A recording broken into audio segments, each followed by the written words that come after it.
தூள் கலக்கும். அந்த படமே சக்சஸ். சமத்துவமா மியூசிக் கொடுத்தது எனக்கு சந்தோஷம். அஸ்வத்தாமா மகாபாரதம் அந்த ஹைட் எல்லாமே பார்ப்பாங்க, எல்லாமே பெர்ஃபெக்ட்டா இருக்கும். பேசிக் கிளைமேக்ஸ்ல அவர் ஒரு ஃபேஸ் காட்டுவாங்க, ஆலவந்தனோட ஃபேஸ் அதை கொடுக்கும்போது இவர் வந்து வரணும்னு நினைக்கிற ஒருத்தர். இதுதான் படமே. இதுக்கு யார் வேற எப்படி சண்டை போடுறாங்கன்றது ஒன்லைன். நிறைய விஷயம் பிடிச்சிருக்கு அப்படின்னா அது கீர்த்தி சுரேஷோட வாய்ஸ் வரும். பில்டப்ல ஓட்டிட்டு அதெல்லாம் பார்க்கும்போது நிறைய அந்த கேரக்டர்ல அன்எக்ஸ்பெக்டட் ட்விஸ்ட்லாம் நிறைய.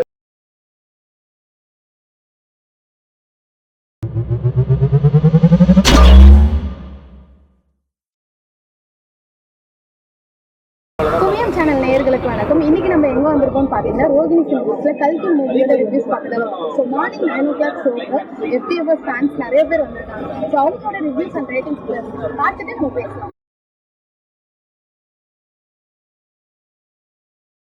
அப்படியா? நீங்க தெலுங்கா? ஓகே. மூவிஸ் எப்படி இருந்தது? நீங்க தெலுங்கு தமிழ்ல பார்க்கலாமா தெலுங்குல பார்க்கலாமா? ரெண்டுமே பார்க்கலாம். ஓகே.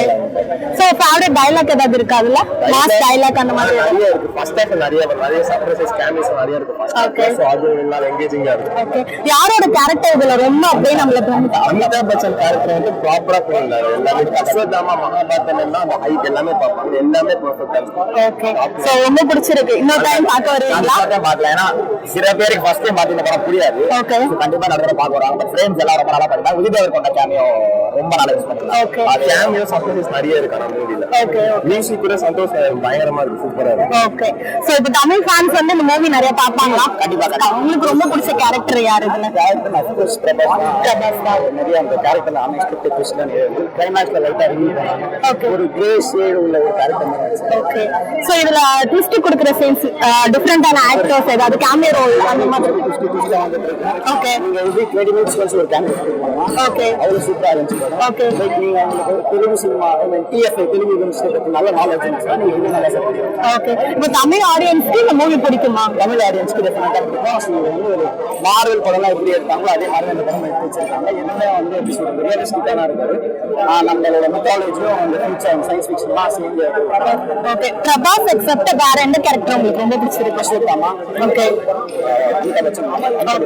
ஓகே. அதுக்கப்புறம் ஆப்வியஸா கமல் சார். ஓகே. கமல் சாரோட கேமியோ ரோல் ரொம்ப பேசப்படுமா அந்த படத்துல? கண்டிப்பா பேசப்படும். ஏன்னா ஒரு கிளைமேக்ஸ்ல இந்த டிரான்ஸ்ஃபார்மேஷன் ரொம்ப பயங்கரமா இருந்துச்சு. அந்த ப்ரோஸ்தட்டிக்ஸ்லாம் லைக் ப்ரோஸ்தட்டிக்ஸ்ல அவ்வளோ ரியலிஸ்டிக்கா பண்ணிருக்காங்க. கமல் சார் ஆஸ் யூசுவல் பண்ணிருக்காரு. ஓகே. கிளைமேக்ஸ் வந்து மேஜரா இந்த படத்துல பேசப்படும் அப்படிதான் சொல்றீங்க. கிளைமேக்ஸ் வந்து லாஸ்ட் 20 minutes தான் வந்து அடுத்த படத்துக்கான வீடியோ அப்படின்னு சொல்லலாம். லாஸ்ட் 20 minutes வந்து ஹோல் மூவி வச்சுருந்தா லாஸ்ட் 20 minutes வச்சுருந்தாங்க. அவ்வளோ சூப்பராக இருந்துச்சு. நான் ஃபர்ஸ்ட் ஹாஃப் பார்க்கும்போது லேக் ஆன மாதிரி இருந்தது. என்னடா இதுவோ ஹாலிவுட் படம்னு சொன்னாங்க, கடைசி டப்பிங் இது கொண்டு வந்துட்டாங்களே அப்படிங்கிற மாதிரி இருந்தது. செகண்ட் ஹாஃப் பயங்கரமா இருந்தது. உண்மையிலே ஒரு மகாபாரதம் அந்த காலத்துல நடக்கும், இப்படிதான் நடக்கும் கன்ஃபார்மா அப்படிங்கறது நம்மளே ஒரு இமேஜினேஷன் பண்ண வச்சிருச்சுன்னே சொல்லுவோம். ஓகே. ட்ரைலர் பார்த்துட்டு நிறைய பேர் இந்த மூவி வந்து என்ன பொம்மை படம் மாதிரி இருக்கு அப்படிங்கிற மாதிரி சொல்லியிருந்தாங்க. நானும் ஃபர்ஸ்ட் எடுத்து ஏன்னா ட்ரைலர் பார்க்கும்போது கமலஹாசன் தான் பாசிட்டிவா காட்ட போறாங்க. ஏன்னா நம்ம நிறைய நெகட்டிவ் இல்லை அவரை பார்த்திருக்கோம்.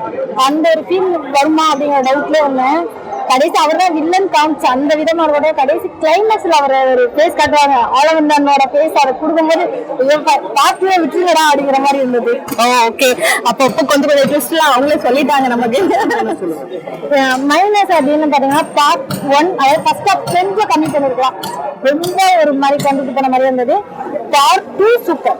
இன்னும் பார்ட் 2 அதிகப்படுத்திக்கலாமோன்னு தோணுச்சு. ஒருவேளை பார்ட் அதாவது கிளைமேக்ஸ் அந்த சீன் வந்து லாஸ்டா கொடுத்த விதத்தை இன்னும் கொஞ்சம் முன்னாடி கொடுத்துருக்கலாமோன்னு தோணுச்சு. ஏன்னா பார்ட் 2க்கு பயங்கர ஹைட் கொடுத்துருக்காருன்னு சொல்லலாம். அந்த ரீசன் தான் நம்ம பசுபதி சார் அவர்லாம் வந்திருப்பாரு, கேமரா அந்த மாதிரி பண்ணிருப்பாரு. அந்த ரோலா இருக்கட்டும் எல்லாமே சூப்பரா இருந்துச்சு. ஓகே. ஓகே. சோ நீங்க இந்த படத்தை இன்னொரு டைம் பாத்தீங்களா? கண்டிப்பா பார்த்தேன். எல்லாரும் ஃபேமிலியோட பார்க்கலாம். ஏன்னா நம்ம நிறைய ஹாலிவுட் மூவிஸ்லாம் இதை பார்க்க ஆரம்பிச்சிருக்கோம். இன்னும் நம்மளோட சினிமால இருந்து கொண்டுட்டு வந்த விதமா இருக்கட்டும். ஏன்னா மகாபாரதத்தை யாருமே ஏத்துக்க மாட்டேன்னு சொல்ல மாட்டோம். நம்ம இந்த மதம் தான் அப்படிங்கிற மாதிரி எந்த ஒரு மென்ஷனும் இல்லை. எல்லா மதத்திலயும் மகாபாரதத்தை ஏத்துப்பாங்க. அதை வந்து அழகா காமிச்சதும் எனக்கு கர்ணனை கொண்டுட்டு வந்த விதம் ரொம்ப பிடிச்சிருக்கு. அப்படியா? ஓகே. சோ இது சில்ட்ரன்ஸ்க்கு எல்லாம் பிடிக்குமா? ரொம்ப கண்டிப்பா. நம்ம அவதார் உயிர் மரம்லாம் இருக்கு, மார்வலஸோட ஃபைட் இருக்கு. அந்த அதுவும் சில்ட்ரன்ஸ்காண்டியே நம்ம புஜ்ஜி வச்சிருக்காங்க. அங்கங்க காமெடி பண்ணிட்டு லைக் பண்றதுக்குன்னு சொல்லிட்டு பெரியவங்க பாக்குறதுக்கு மாதிரி அந்த நம்ம பழைய காலத்தோட அந்த ஒரு சில விஷயங்களை உள்ள கொண்டுட்டு வந்த விதமா இருக்கட்டும். அமிதாப் பச்சன் சாரோட ஆக்டிங் சூப்பர். என்னவோ ஹாலிவுட் படம் பார்த்த மாதிரி ஃபீல் ஆச்சு. ஓகே, நிறைய பேர் போய் வேணா சொல்லிட்டு போட்டான். ஏன்னா ஹாலிவுட் படம் பார்க்குறப்போ அப்போ எனக்கு நல்லாவே தோணும், இது அர்ஜுனனு, இது வந்து பஞ்சபாண்டர்ல ஒருத்தவங்களாம் இருக்காங்க, இந்த கேரக்டரா இருக்கு, இது சூப்பர் ஹீரோஸ்னு எடுக்கிறீங்க, பவர் ரேஞ்சர்ஸ்னு போட்டு இவங்களுக்கு 5 பேருக்கு 7 பேருக்கு 7 கலர் கொடுக்குறீங்க, இது வந்து கௌரவர்கள் போட்டு அந்த மாதிரி தான் தோணிட்டே இருக்கும். இவங்க மகாபாரத்தை வச்சுட்டாங்க. பிரபாஸ் படம் கிடையாது, தமிழ் படமும் கிடையாது. ஆக்சுவலா இந்த படம் வந்து ஒரு டேரக்டரோட படம். பாயிண்ட் ஆஃப் வியூல சிஜி ரொம்ப அருமையா இருந்ததுனால, நேர்த்தியா இருந்ததுனால படம் வந்து ஹிட்டு அப்படின்ற மாதிரி தான் ஃபீல் ஆச்சு. 3 ஹவர் நாங்க தெரியல, ஆனா ஃபீல்ல இது இல்லாம எனக்கு அழகா லேக் இல்லாம போச்சு. ஃபர்ஸ்ட் ஆஃப் லேக் இருந்தாலும் பாட்டு கட்சியில் அங்கங்க இருந்தாலும் மியூசிக் சந்தோஷம் பண்ணியிருக்காங்க. ஆதி புருஷ் மாதிரி இந்த பட்டு ஜெய்ஸ்ரீராம் போட்டு ஒருதலை பச்சைமா பட்டு விட்டு ஃபிளாட் பண்ணாங்க. சமத்துவமா மியூசிக் கொடுத்ததுல எனக்கு சந்தோஷமா. ஓகே சார், நாங்க எந்த கொஸ்டினுமே கேட்க வேணாம், ஓவராலா எல்லாத்தையுமே சொல்லிட்டீங்க. சோ 3 ஹவர்ஸ் வந்து மூவி வந்து ஃபர்ஸ்ட் ஆஃப் லாக் ஆகுதுன்னு சொல்றாங்க. அது ரொம்ப போர் அடிச்சுதா? லாகிங் வேலை வச்சிருக்காங்க. ஏமா வழக்கமா வெள்ளிக்கிழமை தானே நீனா வேலைக்கிழமையா போறேன், குழந்தைய ஸ்கூல்ல விட்டு போயிடலன்னா போய் கூப்பிட்டு வரணுமா? அந்த மாதிரி ஆளுங்க பார்த்துன்னு இருப்பாங்க. நம்மளுக்கு இதான் தொழில். ஏன்னா இப்போ நான் உங்களுக்கு பேட்டி கொடுத்துட்டு போய் பேப்பர்ல நான் வந்து ரெவ்யூ எழுதுவேன், இல்லைன்னா ஒரு சேனல்ல போய் இன்னும் அதெல்லாம் எனக்கு இருக்கிறதுனால நம்ம பத்திரிகையாளர்ன்றதுனால இந்த படம் பார்க்கறதான் தொழில்ன்றதுனால படம் பார்க்கறதுல பிறந்து வாழ்றதுனால இது என்னன்றது நமக்கு புரியுது. ஒரே ஒரு சந்தோஷம் மட்டும் மனசுல எடுத்துன்னு தரேன். இவ்வளவு நாளா நம்ம ஹாலிவுட் தரத்துக்கு படம் எடுக்க முடியாது, ஒரு 80% நம்ம போயிடுவோம் இதுக்கப்புறம். ஏன்னா இப்போ முருகதாஸ் அண்ணனா நிறைய பேருக்கு அந்த ஹாலிவுட் ரேஞ்சுக்கு கதை இருக்கு, ஆனா அந்த சிஜியை பண்ண முடியாம தான் அவஸ்தைப்பட்டுருந்தாங்க. இந்த படம் தரமா பண்ணிருக்காங்க, இருக்கு. அது ஒரு குடும்பம் தான் பாருங்க. இந்தியன் படம் சிஜி நல்லா இருக்கு, பக்கவா இருக்கு. இவங்க அந்த கிளாஸ் போட்டு பாக்குறாங்களா, அது பண்ணிட்டு பொழுது பிடிச்சவங்க டக்குன்னு வந்துச்சு, எல்லாருக்குமே வந்துச்சு. அந்த விஷயத்துக்காக ஒரு 30% கம்மி பண்ணிக்கலாம்.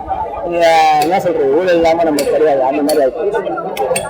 வேற ஒண்ணும் இல்ல, படம் நல்லா இருக்கு, கண்டிப்பா எல்லாருமே பாருங்க, எல்லா பேரும். ஆனா நிறைய பேருக்கு தெரியாததுக்கு காரணம் இதுல வந்து அஸ்வத்தாமனா வந்து இவரு வர்றாரு, நம்ம அமிதாப் பச்சன் இவரை கர்ணனா காட்டுறாங்க. அந்த சீன்ல வேற லெவல்ல போகுது. யாருன்னா பிரபாஸ, கமலை வந்து அர்ஜுனனா காட்டுறாங்க. அது இவர் தானே காப்பாற்றுவாரு, இவர் ஏன் அழிக்கிறாரு, இவரு தான் காப்பாற்றணும், நீங்க கெட்டவங்க தானே அப்படின்ற மாதிரி நினைச்சோன்னா இது மாதிரி நினைக்கிற தப்பா ரிவ்யூ கொடுத்துட்டு போனேன். எல்லாருக்கும் ஒன்னே ஒன்று சொல்றேன், நீங்க இப்படிலாம் நினைப்பீங்க, இப்படிலாம் பேசுவீங்கன்ட்டு தான் படத்தோட பேரு கல்கின்னு கொடுத்துருக்காங்க. மகாபாரதம் படிச்சவங்களுக்கு எல்லாருக்குமே தெரியும், கல்கின்றது எங்கெல்லாம் அநியாயம் அதர்மம் அக்கிரமங்கள்லாம் இருக்குது கழுத்துக்குதோ அப்பெல்லாம் நான் அழகா எடுப்பேன். கல்கி அழகான நான் எடுக்கிறப்போ நல்லவனா கெட்டவனா இருப்பான், கெட்டவனா நல்லவனா இருப்பான். அதுக்காக தான் அஸ்வத்தாமனை இன்ன வரைக்கும் சாபம் கொடுத்து அவ்வளவு வருஷமா வச்சுட்டு இருக்காங்க அப்படின்னு போயிருக்காரு. இப்போ என்ன புரியும்னா, அப்போ பாண்டவர்கள் எல்லாம் கெட்டவர்களா மாட்டாங்க, கௌரவர்கள் நல்லவனா மாட்டாங்க அப்படின்றத அந்த படத்தோட கல்கி எதிர்பார்த்த அளவுக்கு இல்லை, எதிர்பார்த்த அளவுக்கு சுவாரஸ்யமா இல்லை அப்படின்னு தான் சொல்லணும். பட் நான் வந்து எதிர்பார்த்த கதையை விட ஒரு நல்ல கதை தான் உள்ள இருந்துச்சு. திரைக்கதையில அதை போட்டு விட்டாங்க அப்படின்னு தான் சொல்லணும். எதிர்பார்த்த அளவுக்கு இல்லை. ஃபர்ஸ்ட் ஆஃப் லாக், பிரபாஸோட லாக், அதுக்கப்புறம் திரைக்கதை லாக், கதை ஆனா சூப்பரா இருந்தது அப்படின்னு சொல்லியிருந்தீங்க. சோ அந்த லாக்ல இது மூணுத்துல ரொம்ப மைனஸ்னா இன்னொரு விஷயத்த சொல்லுவீங்க? என்டையர் மூவியுமே லாக் தான். அதாவது ஒரு சீன் மட்டும் லாக், 2 சீன், இந்த சீன் மட்டும் லாக் அப்படின்னு கிடையாது. என்டையர் மூவியுமே லாகா போனது காரணம் என்ன அப்படின்னு பாத்தீங்கன்னா, இந்த டியூரேஷன் ஒரு பெரிய காரணம். இவ்வளவு பெரிய படம் இது தேவையில்லை, அந்த அளவுக்கு பெருசா ஒன்னும் ஸ்டஃப் இல்ல படத்துல. இவங்க சொல்ல வந்த லைன் ஒன்னே ஒண்ணுதான், கிருஷ்ணர் மறைய போறாரு, திருப்பி அவர் அவதரிக்க போறாரு, அவரை வந்து வரக்கூடாதுன்னு நினைக்கிற ஒருத்தர், அவர் வந்து வரணும்னு நினைக்கிற ஒருத்தர், இதுதான் படமே. இதுக்கு யார் வேற எப்படி சண்டை போடுறாங்கன்றது ஒன்லைன் தான் ஸ்டோரி. பட் இதை வந்து இவங்க சுவாரஸ்யமா காட்டாம தீபிகா படுகோன் தான் கிருஷ்ணரை வைத்து சுமக்குறாங்க. பட் அவங்களையே வந்து இன்டர்வல் பிளாக் கிட்ட தான் காட்டுறீங்க நீங்க. இது அதே மாதிரி அஸ்வத்தாமன் தான் நம்ம இவர் வந்திருக்காரு, யாரு நம்ம அமிதாப் பச்சன் அவர்கள் வராரு, அவருமே வந்து பார்த்தா இன்டர்வல் பிளாக் கிட்ட தான் காட்டுறீங்க. இந்த மாதிரி வந்து படத்துல எது தேவையோ அதையே நீங்க ரொம்ப டிலேவா கொண்டு போய் காமிச்சதாலேயே நம்மளால உட்காந்து பார்க்க முடியல. சரி, அட்லீஸ்ட் அது வரைக்கும் நீங்க டியூரேஷன் என்ன காமிச்சீங்கன்னா பிரபாஸோட வாழ்க்கை வரலாறு காமிச்சிட்டு இருந்தீங்க, அதெல்லாம் தேவையில்லை. ராணி மாதிரி தான் இருந்துச்சு ஓப்பனா சொல்லணும்னா. எப்படின்னா, முதல் 1/2 மணி நேரம் வந்து ஹாலிவுட் சினிமா பாக்குற மாதிரி இருந்துச்சு, அந்த அளவுக்கு சினிமாட்டோகிராஃபி பயங்கரமா இருந்துச்சு. ஓகே, ஒரு நல்ல ஒரு ஸ்டோரி கன்வின்ஸான சூப்பரா மகாபாரத்தை அப்படியே நம்ம காமிச்சிட்டு அதுல இருந்து ஒரு கதையை ஆரம்பிக்கிற மாதிரி காமிச்சாங்க. Super, well and good. அதுக்கப்புறம் இவர் வராரு, புஜின்னு ஒண்ணு காட்டுறாங்க, கேரேஜ்ல நிக்க வச்சு இவர் ஃபைட் பண்ணுவேன்றாரு. அப்படி பண்ணுவேன், நான் ஃபைட் பண்ணுவேன் சொல்லியே நம்மள வந்து சாவடிக்கிறாரு. ஆக்சுவலா அது கொஞ்சம் வந்து ஆக்ஷன்ல பார்க்க நல்லா இருந்திருக்கும். அதே மாதிரி என்டையர் மூவியுமே வந்து பாத்தீங்கன்னா ஒரு ஆக்ஷன் பிளாக் அப்படின்றது பெருசா ரசிக்கும் வகையில எல்லாம் கிடையவே கிடையாது. இந்த மாதிரி படங்களுக்கு எப்படின்னா ஒரு இன்ட்ரோடக்ஷன் நல்லா இருந்திருக்கணும், ஒரு இன்டர்வல் பிளாக் நல்லா இருந்திருக்கணும், கிளைமேக்ஸ் ஃபைட் நல்லா இருந்திருக்கணும். பட் இது மூணுமே ஒப்பந்த விட்டாங்க அப்படின்னு சொல்லலாம். பட் கமலஹாசன் வர சீன் பிளாஸ்ட், பயங்கரமான ஒரு சீன் அப்படின்னு சொன்னோம். இந்த படம் நல்லா இருக்குன்னா அது காரணம் கமலஹாசன் மட்டும்தான். நம்ம டைலர் பார்க்கும்போது சொல்லியிருப்போம், அவர் வந்து 5 நிமிஷம் தூக்கிட்டாங்க, பெருசா அவர் ரோல் கொடுக்கல. அவர் இல்லைன்னா படமே கிடையாது. ஆக்சுவலா குருவாச்சாரியாக வருவாரு, பயங்கரமா இருக்கு. பார்ட் 2 லீடு கொடுத்ததும் அவர் தான். படத்தை பார்த்து ஒருத்தர் நேரம் வெளில வந்து படம் சூப்பர்னா கமலஹாசன் மட்டும்தான். என்னை பொறுத்த வரைக்கும் இந்த படம் வந்து பாத்தீங்கன்னா ஒரு தடவை வேணா பாருங்க. இவ்வளவு செலவு பண்ணி 600 கோடி பட்ஜெட் போட்டு எடுத்திருக்காங்க, ஒரு தடவை வேணா பாருங்க. ஆனா உங்க பொறுமையை ரொம்ப சோதிக்கக்கூடிய ஒரு படம் தான் இந்த கல்கி. ரேட்டிங் 10க்கு ஒரு 6 மார்க் தரலாம். அதுவும் கமலஹாசனுக்காக, சினிமாட்டோகிராஃபிக்காக, சந்தோஷ் நாராயணனுக்காக. விஜயோட கேரக்டர் இந்த மூவில தேவையா? தேவையில்லைங்க. ஓப்பனா சொல்றேன், என்டையர் மூவில ஒரே நான் இங்க நிக்கிறோம், 10 வண்டி வருது, ஒரே ஒரு வண்டி மட்டும் ஸ்போர்ட்ஸ் வண்டி தான். நம்ம அந்த வண்டியை பார்ப்போம். நம்ம வர வண்டி பூரா ஸ்போர்ட்ஸ் வண்டி வந்து இந்த வண்டி நல்லா இருக்கான்னு நம்ம எப்படி சொல்ல முடியாது. அந்த மாதிரி படத்துல வர வண்டி பூரா புஜ்ஜியா தான் இருக்கு, எல்லாம் மேட் மேக்ஸ் வர வண்டி மாதிரி இருக்கு. அதுலயும் என்ன ஒரு சிறப்பு அம்சம்ன்றது பெருசா ஒண்ணும் தெரியல. அவங்களே நினைச்சா இது ஒண்ணா மாத்திராது. இந்த படத்துல எல்லாமே நார்மலா இருக்கு, ஒண்ணு மட்டும் அப்நார்மலா இருக்கு. நம்ம அதை பார்ப்போம். நம்ம எல்லாமே அப்நார்மலா இருக்கும் போது புஜ்ஜி நல்லா இருக்கான்னு கேட்டீங்கன்னா கண்டிப்பா நல்லா இல்லைன்னு சொல்லுவோம். நம்ம ரசிக்கும் வகையில எல்லாம் இல்லை. படம் வந்து விஷுவல் ட்ரீட்டுங்க பயங்கர பிரம்மாண்டமா இருக்கு. ஒரு ஃபீல் வந்து அந்த பிரம்மாண்டத்தை வந்து ரொம்ப தெளிவா காமிக்கிறாங்க. அது வேற எலிமெண்ட்ஸ், வேற லொகேஷன்ஸ் எல்லாம் போயிட்டு ஒவ்வொரு லொகேஷனும் அவ்வளவு பிரம்மாண்டமா வந்து இருக்கு படத்துல. என்னன்னா படத்துல வந்து கதை சரியில்லை. உண்மையில ஒரு 15-20 நிமிஷத்துல சொல்ல வேண்டிய ஒரு விஷயத்த வந்து எவ்வாறுக்கு ஒரு 3 மணி நேரம் சொல்லியிருக்காங்க. படம் பயங்கர லாகு. பிரபாஸ்க்கு இன்ட்ரோ கொடுக்குறேன்னு சொல்லிட்டு வெறும் பில்டப்லயே வந்து இன்ட்ரோ ஓட்டிட்டு இருக்காங்க. ஸோ அதெல்லாம் பார்க்கும்போது நம்மளால உட்காந்து பார்க்க முடியல. இவனு ஒரு ரஜினிகாந்துக்கே பாத்தீங்கன்னா ஒரு இன்ட்ரோ ஒரு பில்டப் கொடுப்பாங்க, அடுத்தது அவர் வருவாரு, ஒரு சாங் வச்சுட்டு டக்குன்னு கவிதையில போயிடுவாங்க. இது வெறும் பில்டப்லயே ஓட்டிட்டு அதெல்லாம் பார்க்கும்போது நம்மளால உட்காந்து பார்க்க முடியல. பயங்கர லாகா இருக்கு படம். ஓகே. சோ என்ன சீன் உங்களுக்கு ரொம்ப பிடிச்சிருந்தது மூவில? கிளைமேக்ஸ் கிட்ட வந்து ஒரு 2 ரிவீலிங் சீன்ஸ் வரும். சோ அது வந்து நல்ல டெக்னிக்கல் மொமெண்டா இருந்துச்சு. பிரபாஸ் வந்து 6 வருஷத்துக்கு முன்னாடி என்னவா இருந்தாங்கிற ஒரு ரிவீலிங் சீன் வரும். அந்த சீன்லாம் ரொம்ப நல்லா இருந்துச்சு. யாரோட கேமியோ ரோல் ரொம்ப பிடிச்சிருந்தது சார்? கேமியோ ரோல்ல நிறைய கேமியோ ரோல்ஸ் சோமனோட ரோல்லாம் வந்து அவங்க சேர்ந்து ஒரு ஃபைட் பண்ணுவாங்க, அது ரொம்ப நல்லா இருந்துச்சு. தைக்கர் சல்மான் ஒரு கேமியோ பண்ணாரு, அதுவும் நல்லா இருந்துச்சு. ஆக்சுவலா ஏகப்பட்ட கேமியோஸ் நம்ம சொல்றதுமே 1-2 பெரிய ஆர்டிஸ்ட் மறக்கிற அளவுக்கு அத்தனை ஆர்டிஸ்ட் படத்துல இருந்தாங்க. பட் எல்லாம் இருந்தோம்னா உங்களுக்கு மனசுல பதிகிற மாதிரி அந்த ஒரு கேரக்டர் அப்படி யாரும் இல்லையா அந்த மூவில? அந்த அளவுக்கு பதிகிற மாதிரி அமிதாப் பச்சனோட கேரக்டர் அவர் வந்து வேற ரேஞ்சில ஒரு ரோல் பண்ணிருக்காரு. அவர் தான் சில படத்துல வந்து ஹீரோ மாதிரி இருக்காரு. ஸோ கதை வந்து தீபிகா படுகோன் வயசுல வந்து கடவுள் குழந்தை இருக்கு. குழந்தை பிறந்துச்சுன்னா வில்லன் கமலஹாசன் வந்து கொண்டுறான். ஸோ கமலஹாசன் வந்து எப்படியா அந்த குழந்தை பிறகு முன்னாடி அதை அழிக்கணும்னு சொல்லிட்டு கமலஹாசன் சைட்ல ட்ரை பண்றாங்க. அமிதாப் பச்சன் 6000 வருஷமா சாகாம இந்த குழந்தைய காப்பாத்துறது தான் அவரோட பர்பஸ் ஆஃப் லைஃப்ங்கிற மாதிரி அவரு இருக்காரு. அவர் வந்து இந்த குழந்தைய காப்பாற்ற ட்ரை பண்றாரு. பிரபாஸ் 2 நடுவில் வந்து சுயநலத்துக்காக ஒரு டிராவல் பண்ணக்கூடிய ஒரு கேரக்டர் அங்கே மாறி டிராவல் பண்றாரு. இன்னும் 100% கிளியரா வந்து இதுதான் பண்ண போறாருங்கிறது படத்து கிளைமேக்ஸ் வரைக்கும் கூட அவங்க சொல்ல எந்த சைட்ல இருப்பாருங்கிறது.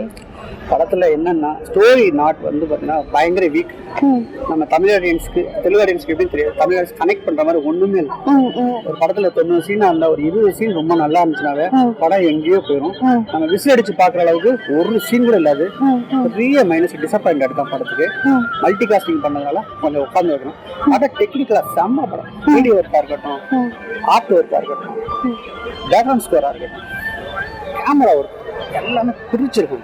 அது ஒண்ணுதான் படத்துக்கு ஒரு பெரிய ஆர்வம். ஓகே, அடுத்த கட்டத்துக்கு நம்ம இந்தியன் சினிமா வந்துகிட்டு இருக்குன்னு சொல்லலாம், கண்டிப்பா சொல்லலாம், அது டவுட்டே கிடையாது. ஆனா ஸ்டோரி மட்டும் சொல்ல வேண்டிய ஸ்டோரி லாஸ்ட்ல ரிவீல் பண்றாங்க மகாபாரதத்தோட ஸ்டோரின்னு சொல்லிட்டு. மகாபாரதத்தை வச்சு 25-30 படமா இருந்தாலும் நம்ம என்ஜாய் பண்ணி பார்க்கலாம். ஆனா அந்த சொல்ல வந்த அந்த எடுத்துக்கிட்ட கேரக்டரோட ரோலை வந்து நல்லா ஷார்ப்பா எப்படி சொல்றது கிறிஸ்பியா வந்து பிளே பண்ணிருந்தாங்கன்னா வேற மாதிரி போயிருக்கும். அங்க கிரிப்பே இல்லாம படம் போயிட்டே இருக்கு, அது பாட்டு போயிட்டு இருக்கு. இன்டர்வல் வேற போயிட்டு இருக்கு. இன்டர்வல்ல ஸ்டேட்டஸ் வச்சு என்னடா பண்ணி வச்சிருக்கீங்க இவ்வளவு வேற வச்சு அப்படின்னு ஸ்டேட்டஸ் வச்சு. கமலஹாசன் சார் வந்து ரொம்ப நல்லா யூஸ் பண்ணிக்கலாம்.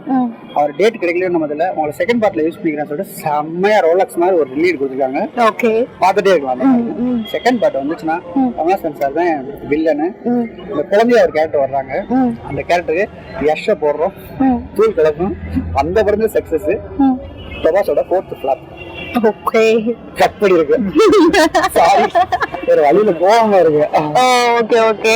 சோ இது மூவில வந்து மேக்ஸிமம் பிரபாஸோட கேரக்டர் எல்லாமே ஃபிளாப், நல்லா இல்ல அப்படின்னு சொல்றாங்க. ஏதாவது ஒரு சீன் மாசா பண்ணிருக்காரு அவரு, இந்த சீன் மட்டும் எங்களுக்கு ரொம்ப பிடிச்சிருந்தது பிரபாஸ் ஆக்டிங்ல அப்படிங்கிற மாதிரி சீன் ஏதாவது இருக்கா? ஓபனா சொல்லணும்னா பிரபாஸோட பில்டப்பே நல்லா. அவர் என்ட்ரி சீனே பெரிய மாசாலாம் ஒண்ணு. ஓகே, வந்தாவே நம்ம விசிடி ஏன்னா இங்க கனெக்ட் ஆயிடுச்சு. ஆரம்பத்திலே நம்ம நெஞ்சில வந்து பஞ்ச் பண்ணிடுறாங்க. ஆமா, அந்த ஸ்டோரி வந்து அடிச்ச உடனே அவர் நடந்து வந்தா போதும், அடிச்சு தூக்க போறாரு, அனுஷ்காவை காப்பாத்த போறாரு, அப்படியே ஒரு ஒரு என்ன சொல்றது, ஒரு என்கரேஜ் பண்ணிட்டே இருக்காங்க. எதுக்கு வராரு, எங்க போறாரு, வில்லனா இவரு, பாசிட்டிவிட்டியா இவர் நெகட்டிவிட்டியா எதுவுமே தெரியாம கன்ஃபியூஸ் பண்ணாலும் வந்து சைஃபை த்ரில்லர்னு போட்டுருக்காங்க. ஒரு த்ரில்லரா கொடுத்தாலும் பரவாயில்ல, அப்படியே பிளாட்டா போயிட்டு இருக்காரு. அமிதாப் பச்சன் பாசிட்டிவிட்டி நடிச்சிருக்காரு, பாசிட்டிவ் ரோல்ல அவரோட சேர்ந்து சண்டை போறாரு. திடீர்னு வந்து பாசிட்டிவிட்டி இவர கர்ணன் சொல்றாங்க. அப்ப கர்ணன் சொல்லும் போது இங்க ஒட்டலையே, எங்கேயுமே ஒட்டல. கர்ணன் சீனை வந்து ஸ்டார்டிங்ல இவன் கர்ணன் போது நம்ம மனசுல வந்து புக்ல படிச்சது பாரம் ஆயிரும். ஓ கர்ணன் வர்றாப்ல, கர்ணன் போறாப்ல, அந்த குழந்தைய காப்பாற்ற போறாப்ல, அப்படி இப்படின்னு சொல்லி வரும். எங்கேயுமே ஃபீல் ஆகல. அந்த குழந்தைய கொள்றதே மேட்ரு. இது சயின்ஸ் ஃபிக்ஷன் பண்ணிட்டு அந்த குழந்தைய கொல்ல போகும்போது கூட நம்மளுக்கு ஃபீலே ஆகல. ஐயோ குழந்தைய கொல்ல போறாங்களே அப்படிங்கிற ஃபீலே எங்கேயுமே வரல. அந்த படத்தோட லேக். ஓகே, மூவிக்கு rating sir 10 out of 6. 10 out plus minus எதாவது படத்தோடைய பிளஸ் பாயிண்ட் வந்து பாத்தீங்கன்னா ஆர்டிஸ்ட் படம் ஃபுல்லா பார்க்க 3D work, music. Santhosh Narayan sir ஒரு பெப்பியான மியூசிக் போட்டுட்டு இருந்தவர். முதல்ல ஒரு பெரிய ஹிஸ்டாரிக் மூவி பண்றாப்ல. அவர் ரொம்ப புதுசு. நான் அவர்கிட்ட கேட்டாலே சொல்லுவார், இன்னும் நான் நல்லா பண்ணியிருக்கலாம்னு சொல்லுவார். ஒரு 75% ஒர்க்கு தான் சந்தோஷ் நாராயணோட ஒர்க்கு. அதுதான் பாசிட்டிவா சொல்லலாம். நெகட்டிவ் சொல்றது பிளாட் வந்து வீக்கான பிளாட், எங்கேயுமே மக்கள் கனெக்ட் ஆகல. ஓகே, சென்டிமெண்டல் சீன் அந்த அளவுக்கு ஒர்க் அவுட் ஆகல. சென்டிமெண்டல் இல்ல, நம்ம கனெக்ட் ஆகணும். இந்த படம் வந்து கனெக்ட் ஆகணும். மகாபாரதம் சொல்றீங்களா, கர்ணன் கேரக்டர் அது கனெக்ட் ஆகணும். கர்ணன் எப்பேற்பட்டவர் அப்படிங்கறத சொல்லணும். முன்னாடியே ஓபன் பண்ணும்போது இவன் கர்ணன், இவருக்கு ஒரு ஓபன் சீன் வச்சுட்டு இவர் கர்ணன் எஸ்டாப்ளிஷ் பண்ணிட்டா போதும். நீங்க அதை வச்சு இழுத்துட்டு வரலாம் கிளைமேக்ஸ் வர. அது பண்ணாததான் பெரிய lag. Okay okay, thank you. First half லாகிங்கா இருக்குன்னு சொல்லிருந்தாங்க இல்லையா? சோ உங்களுக்கு பிரபாஸோட சீன்ஸ் ஏதாவது? சாரிமா, தப்பா எடுத்துக்காதீங்க. எனக்கு படம் பிடிக்கலன்றாலும் நானும் ட்ரை பண்ணேன், என்னால முடியல. அவங்க வந்து கை தட்டுறதுக்கு, அப்புறம் வந்து விசில் அடிக்கிறதுக்கு, பிரபாஸ் வந்துட்டாரு அப்படின்னு இருந்தா வரட்டும்டா, ஃபர்ஸ்ட் வந்து கை எடுக்கட்டும் தானே. கை எடுக்கிறத ஒரு பஞ்சு விட்டா நான் திரும்ப தள்ளி போவான். எனக்கு அப்படியே ஒரு மாதிரி எனக்கு நம்பவே முடியாத லாஜிக்கே இல்லாத மாதிரி இருந்துச்சு. மோரோவர் வந்துட்டு எனக்கு இந்த படத்துல வந்து ஒரே ஒரு விஷயம் பிடிச்சிருக்கு அப்படின்னா அது கீர்த்தி சுரேஷோட வாய்ஸ். நீங்க கீர்த்தி சுரேஷை காமிச்சிருந்தா கூட நான் சந்தோஷப்பட்டிருப்பேன். அதுக்கு வேணா ஒரு 5 மார்க் கொடுத்துருக்கேன். எனக்கு கீர்த்தி சுரேஷை காமிச்சனால, காமிக்காம வாய்ஸ் மட்டும் கொடுத்தாலும் ஒரே மார்க் தான் படத்துக்கு. ஓகே, செகண்ட் ஹாஃப் எப்படி சார்? பிளஸ்ஸா? எங்க படத்துல பிளஸ் எல்லாம் இல்லைங்க, கீர்த்தி சுரேஷ் வாய்ஸ் தான் பிளஸ். ரேட்டிங் எவ்வளவு சார் கொடுப்பீங்க? 0. அது கீர்த்தி சுரேஷ் வாய்ஸுக்கான ஒரே ஒரு பாயிண்ட். ஏன்னா அந்த தேவையில்லாம கமல்ஹாசனை கூப்பிட்டு அவர் டைம் வேஸ்ட் பண்றாங்க, விஜய் தேவரை கொண்டு அவர் டைம் வேஸ்ட் பண்றாங்க, துல்கர் சல்மான் கூப்பிட்டு அவர் டைமே வேஸ்ட் பண்றாங்க. கேமரா ரோல் எல்லாமே வேஸ்ட் தானா? எல்லாமே வேஸ்ட்டுங்க. கடைசியில வந்துட்டு சரி ஏதோ கதை சொல்ல வராங்கன்னு பார்த்தா கடைசியில மகாபாரத்தை கொண்டு வந்து நிக்கிறாங்க. என்ன எதுக்கு மகாபாரதம்? நான் மகாபாரதம் பார்த்ததே இல்லையா? ஒருத்தர் அர்ஜுனன் ராப்ல, ஒருத்தர் வந்து பீமன் நாப்ல ஏதோ சொன்னாப்லையா, அர்ஜுனன் கர்ணன் ஏதோ சொன்னாப்ல. அது மாதிரி போயிட்டு இருக்கு படம். அண்ட் ஓவராலா படம் வந்துட்டு ஒரு 1 டைம் கூட வாட்ஸ்அப்ல கிடையாது. உங்களுக்கு பிடிச்சிருந்தா கண்டிப்பா பாருங்க. இது நீங்க பாத்துட்டு நீங்க திட்டவே தெரியும். ஆனா சத்தியமா சொல்றேன், படம் உண்மையில நல்லா இல்ல. நீங்க போய் பாருங்க, பார்த்துட்டு எனக்கு என்கிட்ட சொல்லுங்க. நான் வந்து உண்மையில ஒத்துக்கிறேன், இந்த படம் நல்லா இல்லை. இது வரைக்கும் என் வாயால ஒரு படம் நல்லா இல்லைன்னு வந்தே கிடையாது. ஃபர்ஸ்ட் டைம் ஒரு படம் நல்லா இல்லைன்னு வந்திருக்கேன். 600 கோடி வேஸ்டா? 600 கோடி இல்ல, தனி தெளிச்சிட வேண்டியதான். தெளிச்சிருங்க அப்படி தெளிச்சுட்டு. ஐயோ, இன்னொரு முக்கியமான ஒருத்தர் இருக்காரு, அவங்க ரொம்ப பாராட்டணும். முக்கியமான விஷயம் சார், சந்தோஷ் நாராயண் சார், உங்களுக்கு எதுக்கு இந்த தேவையில்லாத வேலை சார்? நீங்க பாட்டுக்கு மாரி செல்வராஜ் ஏதோ கர்ணன் அப்படி படம் எடுத்துட்டு ஜாலியா போயிட்டு இருந்தீங்க, ஒரு கான்செப்ட் பண்ணிட்டு.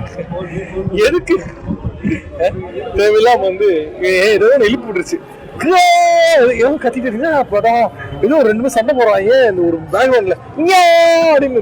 எனக்கு ஏங்க அது மாரி செல்வராஜ் படத்துக்குன்னா ஓகே, இந்த படத்துக்கு ஏங்க அந்த மாதிரி மியூசிக்லாம் வேணாங்க, ரொம்ப கஷ்டமா இருக்குது. பாட்டெல்லாம் மேபி எனக்கு டப்பிங்னால பிடிக்கலையான்னு தெரியல. மேபி இந்த டப்பிங் படம் ரொம்ப மோசமா பண்ணிருக்காங்களா அப்படின்னு தெரியல. தெலுங்குல பார்த்துருந்தா மேபி எனக்கு இன்னொரு டிஃப்ரெண்டான ஒரு கிடைச்சிருக்குமோ அப்படின்ற மாதிரி இருந்துச்சு. அண்ட் ஓவராலா எல்லா லாங்குவேஜ் படத்தும் எல்லாருமே பார்க்கணும்னு சொல்லிட்டு எடுத்திருக்காங்க. பெருசா பேசப்படாது. ஆயுத் புருஷோட இந்த படம் வேணாங்க. ஓவராலா வந்துட்டு ஒரு ஒன் டைம் வாட்சபிள் மூவி. ஃபைனலா எல்லாரோட ரேட்டிங்ஸ் அண்ட் ரிவ்யூஸ் பார்த்தோம். ஸோ சில ஆடியன்ஸ்க்கு வந்து ஃபர்ஸ்ட் ஹாஃப் லாகிங்கா இருந்துச்சு, பல ஆடியன்ஸ்க்கு வந்து செகண்ட் ஹாஃப் வந்து ரொம்ப பிடிச்சிருக்கு. ஃபைனல் வந்து ட்விஸ்ட் இருக்கிறதா சொல்லியிருக்காங்க. சில பேர் ரேட்டிங்ஸ் பார்த்தீங்கன்னா 10/8 கொடுத்துருக்காங்க, 10/6 கொடுத்துருக்காங்க, சில பேர் 10/0வும் கொடுத்துருக்காங்க. ஸோ நம்மளோட சேனல் ரேட்டிங் பார்த்தீங்கன்னா 10/8. ஸோ நம்ம சேனலை மறக்காம சப்ஸ்கிரைப் பண்ணுங்க. சீக்கிரமா இந்த மாதிரி நிறைய வீடியோஸ் பார்க்கலாம்.